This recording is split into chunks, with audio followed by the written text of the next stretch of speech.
So this scenario here, this is when we've got a house on a probably a larger block of land. You have a property pole all the way out the front. Sometimes it's 30 meters, sometimes it's 50 meters.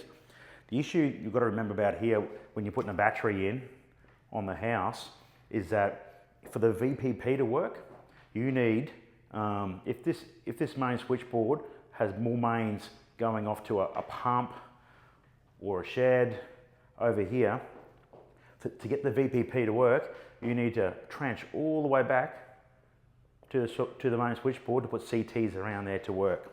That's what you need to remember, or it's just not going to work.